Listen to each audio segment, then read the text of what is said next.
আকাঙ্ক্ষা কখন লোভে পরিণত হয়ে যায় তা কেউ বলতে পারে না। এবার তার পরিণাম কি হতে পারে তাও আমরা কেউ জানি না। আজ আমি আপনাকে বলছি, কোনো ব্যক্তি সবথেকে বেশি ক্ষতির সম্মুখীন তখনই হয় যখন সে এটা মনে করে যে সে সবথেকে বেশি সুরক্ষিত স্থানে রয়েছে। সে ভাবে যে সে সেখানে সুরক্ষিত রয়েছে। সে তখন অসাবধান হয়ে পড়ে, আর তখনই তাকে জীবনের সবথেকে বড় ক্ষতির সম্মুখীন হতে হয়। নিঃস্ব হয়ে যাওয়ার পরিস্থিতি কোনো মানুষের জীবনে তখনই আসে যখন তার কাছে প্রচুর সম্পত্তি থাকে এবং সে তার থেকেও অনেক বেশি সম্পত্তি অর্জন করতে চায়। সেই অনেক বেশি সম্পত্তি অর্জন করার চেষ্টায় সে এমন কিছু করে বসে যার ফলে তাকে সমস্ত সম্পত্তি হারাতে হতে পারে। একজন রচনাকার নিজেই নিজের প্রতিভা একদম শেষ করে দিতে পারে যখন সে অনেকগুলো কাজ নিজের কাঁধে নিয়ে নেয়।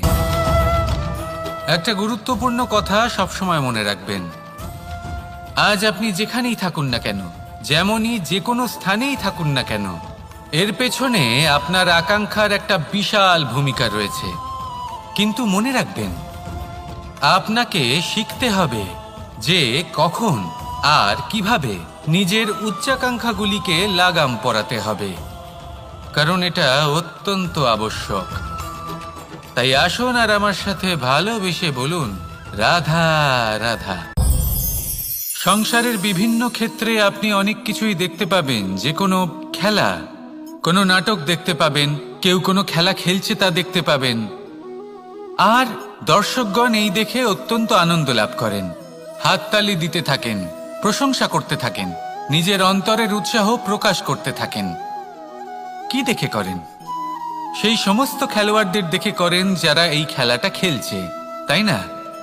কিন্তু অনেক সময় সেই খেলোয়াড়রা সেই খেলার আনন্দ উপভোগ করতে পারেন না, কারণ ওনারা চাপা পড়ে যান তাদের কামনার চাপে। জয় লাভ করার কামনা, প্রথম স্থান লাভ করার ইচ্ছে, প্রতিযোগিতায় সবথেকে এগিয়ে থাকার ইচ্ছে তাদেরকে এই খেলা উপভোগ করতেই দেয় না। সেই জন্য কখনো কখনো এই খেলোয়াড়দের থেকে অনেক বেশি আনন্দ উপভোগ করেন দর্শকগণ, যেখানে এই খেলাটা কিন্তু খেলছেন খেলোয়াড়রাই। আমি এটা বলছি না যে এই ইচ্ছে, এই আকাঙ্ক্ষা অনুচিত না, কিন্তু তার সাথে সেই খেলা, সেই কর্মের আনন্দ উপভোগ করাও অত্যন্ত গুরুত্বপূর্ণ। তাই সেটা উপভোগ করুন। যে উৎসাহ আপনি উপভোগ করছেন তা যাপন করা অত্যন্ত গুরুত্বপূর্ণ। দেখুন, সত্যি বলতে এটা কিন্তু আপনার অধিকারও বটে। আপনি যে কর্ম করছেন তার ফল তো আপনি অবশ্যই পাবেন। সেটা যখন আপনি পাচ্ছেন তখন আপনার তা উপভোগ করা উচিত। সেটাই করুন। জীবনে সফলতা এবং অসফলতা এরা আসা যাওয়া করতে থাকে। যখন সাফল্য আসবে তখন তা উপভোগ করুন, যখন অসফলতা আসবে তখন তার থেকে শিক্ষা লাভ করুন। সাফল্য আপনার কাছে আবার ফিরে আসবে। আর এই মন, আপনি তো জানেন, এই মন প্রসন্ন হয়ে বলবে, রাধা রাধা। ভোজন, এই সংসারে যেই হোক না কেন, কোনো মানুষ হোক, কোনো প্রাণী হোক, কোনো কীট হোক বা কোনো বনস্পতি হোক, প্রত্যেকের জন্য ভোজন অতি আবশ্যক। কারণ ভোজন থেকেই শক্তি পাওয়া যায়, আর সেই শক্তি দিয়েই সংসারের, আমাদের জীবনের সমস্ত কার্য করা যায়।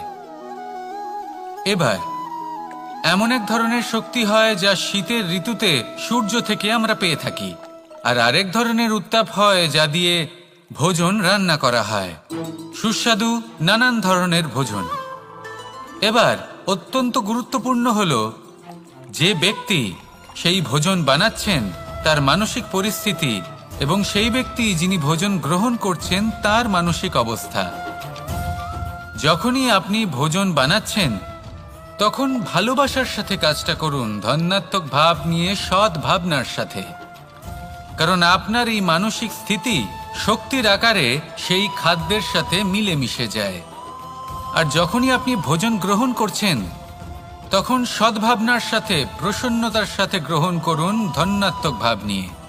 যদি আপনি প্রসন্নতার সাথে রান্না করেন, প্রসন্নতার সাথে খাদ্য গ্রহণ করেন, তাহলে আপনি প্রসন্নই থাকবেন, আর মন সুপ্রসন্ন হই বলবে, রাধা রাধা।